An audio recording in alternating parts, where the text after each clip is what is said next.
Oh boy, Forspoken, you have rattled some people these last few months. It is time to see, was it worth it or was everybody just wrong? What's going on, guys? Tallen here with 59 Direct, and today I just got back from the first day of the Tokyo Game Show of 2022. First time in 3 years that it's been live, and I actually got to play a demo of Forspoken. Now, I will say, I hope this demo is released to the public, right? Like those who own a PS5 can download it and try it out, because as of right now, this game's only coming to the PS5. Hopefully it comes out to PC and other consoles later, but it would be nice to see if others could be able to try the demo out, because this demo, it was an actual demo. Like, it stopped after a certain mission. It literally says when you start the game, start the demo. That was it. There's no save points. I knew I wasn't playing the close to full version of the game or anything like that. It was a demo. I really hope they do. I just don't know how old it is. So I'm just going to put that out right there, that I have no idea how old this demo is. I wasn't able to talk to any developers or anything, unfortunately, when it came to Forspoken. They were talking to a bunch of other people, / they weren't really around. Plus, I'd waited in line for over 2 hours to play it, and I was tired by then, and it was almost 5 p.m. and I was just like, I need to go home, because it's a 2-hour train ride for me to get home, because the trains are absolutely crazy around the area, because it happens to be right next to Tokyo Disneyland. You can do the math on that one. So anyway, I want to get my thoughts and opinions though before I forget about it and before I go pass out and have to wake up at 5:30 to do this again. So without further ado, let's go over the stuff that I liked about Forspoken, the stuff I didn't like about it, stuff I'm a little bit nervous about, and overall, do I think this game will be worth it day one? Wait for a sale, all that fun stuff. But always though, make sure, wait for reviews and everything like that, see how people like it, and in the end, you have to try it out yourself if you feel like you need to buy it. So anyway, if you enjoyed the video though, make sure you leave a like, subscribe to the channel if you happen to be new, if you want to see all stuff when it comes to Tokyo Game Show, previews, reviews, the whole 9 yards. And if you want to see what we do on the daily, make sure you check out our 59 Direct Twitter account, link will be down in the description below, and all that fun stuff. So without further ado, let's get into Forspoken. Okay, so let's just get straight into it. I'm basically going to talk about what happened during the demo once I started it up. We got about a good 20 minutes to play this game, and they give you a lot of open space. This isn't like, hey, follow the path, do a mission, follow the path, do the mission, boom, you're done. No, you got to basically explore once you're done with the tutorial. The tutorial was pretty fast, actually. After that, though, they had markers, but they had multiple different markers, so you go wherever you wanted, basically. So I'm just going to basically go through the game, what I played in the demo, how it went, and everything like that, whether it was the magic attacks, the just basic attacks we did, other parts of the combat, the traversal, the open world, the whole 9 yards, and just talk about if it was good, if it was bad, if it was kind of in my personal opinion, because we've seen a lot of people say like, oh, this is good, oh, but this is not really good, or just based on looking on trailers. There have been some previews and hands-on events that have happened over the last couple of days, so I'm assuming what they played is very similar to what I played, although it sounds like it might have been longer for those who had more access to it. This was just simply on the floor of the Tokyo Game Show, so I'm not really sure. But regardless, we're going to go through all that stuff right now. So let's get into one of the big pauses, and that is the magic / the combat that we use. So we got to try 2 elements out. As we know, there are obviously more. We've seen water and stuff in other trailers, but as of right now, I only got to try the earth and the fire magic. So the earth was very projectile based, and then the support magic was very supportish, essentially, right? So let me explain how the combat works. So the combat works in 2 separate areas. You have your basic attacks, which is that little triangle that you see on the side of the screen, and then you kind of get this circle on either the other side of the screen, or it can be on the same side of the screen. I think you can actually move them. I'm not 100% sure on that. I saw somebody move it in the options, but that, again, that might have been a demo only, or I might have just been really tired and so I saw something else. But regardless, you get to actually have basic attacks, and you have a bunch of support attacks. There are a lot of magic combos and just combat in general in this game. It can be a little overwhelming, which has the potential to have a lot of cool combat combos and all that kind of stuff. But at the same time, I hope that they put a lot of different ways that you can try out certain combos, because people are going to forget that you have certain support abilities, and people are just going to rely on certain ones. I know that happens in all games regardless, but it is something to keep in mind though, because you might try something out and be like, oh, that's really cool, and then you forget about it, unfortunately. So we'll have to wait and see exactly what's going to happen there. But regardless, anyway, so you get 3 attacks for earth and 3 attacks for fire, and then you get like 8 or 9 support for fire and earth as well. So again, for earth attacks, it's more projectile based. And then for the support things, you can throw out like plants, because it's all earth based, right? So you can throw out plants that will grow vines, and then they like wrap around your enemies and everything like that. Or you have big shields that you can produce and everything. So it's really cool manipulating the earth and everything like that, which is really fun. And then the fire based ones are more of a sword, which then you can actually throw it to act as a spear. There's no blast from it. And then also for the support of the fire moves, you have things like creating a big dome of fire that, you know, hurt enemies that are trapped within it. You can create lava pools right where your enemies are, which are really cool. However, if your enemies move out though, you're not gonna be able to actually hit them. So you gotta make sure you use the correct one. And as through anything, when it comes to any kind of more modern Final Fantasy games, and again, in the past as well, using particular attacks on enemies that are resistant to it are gonna do less damage. And if you can exploit their weaknesses, then you do more damage, right? One thing I do need to mention real quick though, is that you've played Final Fantasy 15. Most of the people who made Final Fantasy 15, or a good chunk of them, have made this game now. It definitely feels like it, especially with the combat and the world and the way everything looks and everything like that. So if you liked Final Fantasy 15, I think you will actually really like this game. So it's a little bit different, obviously. Some of the combat's very different. It's a lot more projectile based, with obviously with the swords that you have with the fire moves and all that, but you don't have like an actual main weapon that you're using. You are using whatever element you choose, and that's going to have your different attacks, whether again it's more projectile based, melee based, the whole 9 yards. So just keep that in mind though, if you have played Final Fantasy 15. It's a slight difference there, but some similarities as well. So after you get used to playing around with some of the combat, which again, it takes a while to get used to. It took me a while to get used to, even after the tutorial was over.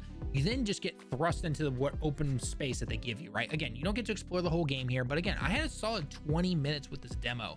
So I could go up onto bridges, I could go into cliffs, I could go down into the valleys where the rivers and the grass are and everything like that. I could do whatever I wanted for the most part. Again, within the limits of what the demo gave me.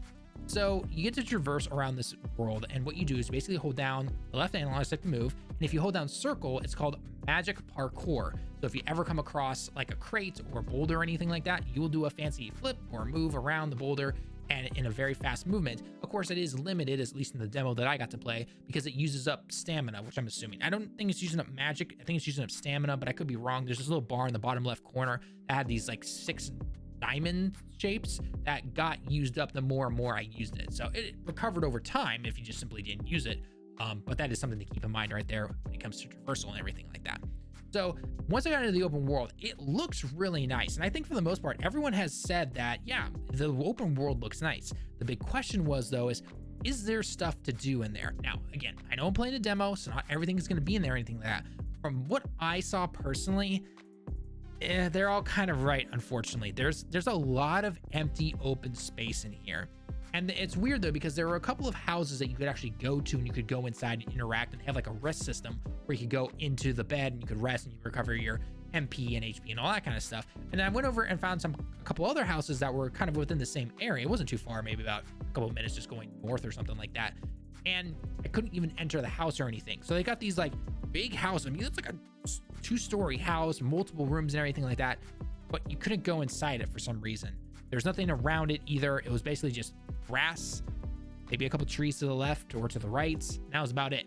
They had no problem throwing enemies at you though, at least the small, annoying enemies that you'll get just burnt out on really fast, because you're just like, okay, I'm tired of running into flying goblin number 25 here at the moment. So that was a bit of unfortunate right there. But yeah, the open world is kind of empty. Again, it looks really beautiful and everything, but I really hope that this demo is old enough that for the full game release, there is a lot more to do in this open world. Just again, my personal thoughts. And again, I know it's a demo and everything, but I have to tell you guys what I played, what I experienced, and what I thought as I was playing said demo. So, and plus I had to watch it like 3 times, because as I was going through the line, again, it took me over 2 hours to finally get into this demo just to be able to play it. Really wish I could have recorded for you guys, but unfortunately I wasn't able to. Including in the open world actually was a playable side mission you could do. The main mission had us going onto a bridge where then get to fight like a boss, and there's even like a side time attack thing that you could do after you beat said boss. But I went down into the open world. I went down into the fields and the rivers and the valleys and everything like that. And there's this little mission that you had to go into this town, and you had to defend 3 civilians. And it was like in the past, according to the story or whatever. But the thing that really got me here that I have seen everyone be a little worried about, including our very own Shin when he did his video on Forspoken, when we saw the original 10-minute gameplay trailer and everything like that, was the NPCs don't do anything. They are the most generic NPCs I think I've ever seen in a game in quite some time, especially in this generation. They didn't do anything. There's no emotions. They barely move. They simply did the little like crouch and shake there, essentially. That's all they did.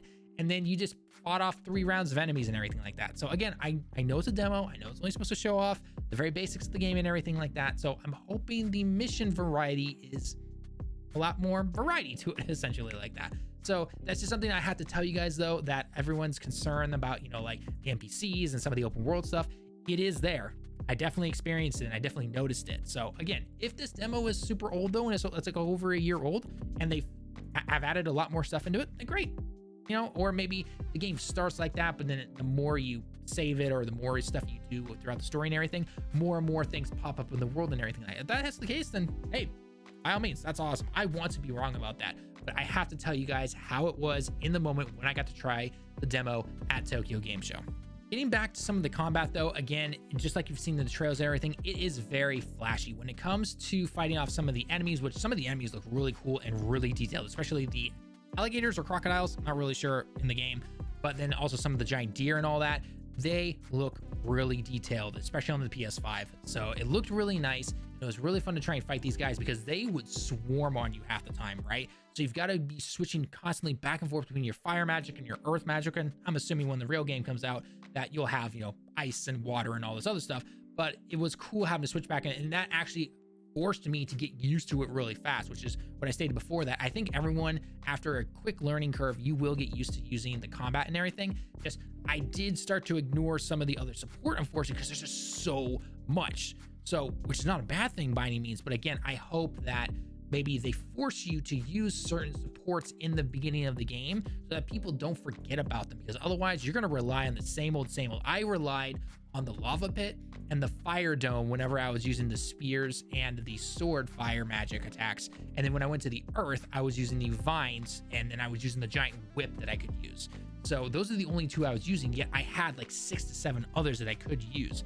So I'm hoping that they really force you to use some of this other support magic in certain scenarios, and that you don't, basically it forces you not to forget about them. Otherwise, most people are going to forget about them. And I think that's a detriment to the combat, because it looks like they put a lot of detail and a lot of time and effort into said combat. And I really hope that they can do something like that. That way we don't forget about it. One last little thing I'll talk about before we go ahead and end this video though, is the band. A lot of people were saying that the band was kind of annoying to listen to in some of the preview videos that I've seen over the last few days.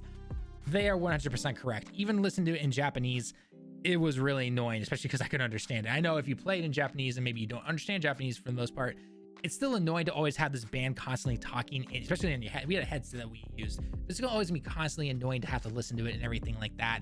And it just kind of shows you that it's annoying, because the main character herself is always being like, shut up, let me concentrate already. So the fact that the main character is telling said band to shut up, we are telling the band to shut up. It's just like, can we like turn this guy off or mute him or something like that? I really hope we could. I didn't have time to go through the menu, which the menus were extensive. There was a lot of stuff in the menus, whether it's options, graphicals, normal settings, audio, combat, close, the whole 9 yards. There's a lot of stuff. It's clear there's a ton of detail in this game. And I don't want to take any of the criticisms or worries that I've said in this video to take away from that. It's just, again, I want to let you guys know how I felt when I actually got to play the game and what it was like and what I noticed. And again, maybe if you are okay with a big open world that doesn't have as much to do and you'd rather just explore it, that's totally fine. But again, I just have to, you know, tell you guys what I experienced when I played the game. So overall, it's looking like a fun game. I just don't know if it's going to be worth a day one purchase. So that's why I'm saying wait to see when reviews come out, see how it works. If you're already sold on this, then by all means, go ahead and buy it. I am not telling you not to buy it. I'm not telling you should buy it. You have to make that choice in the end.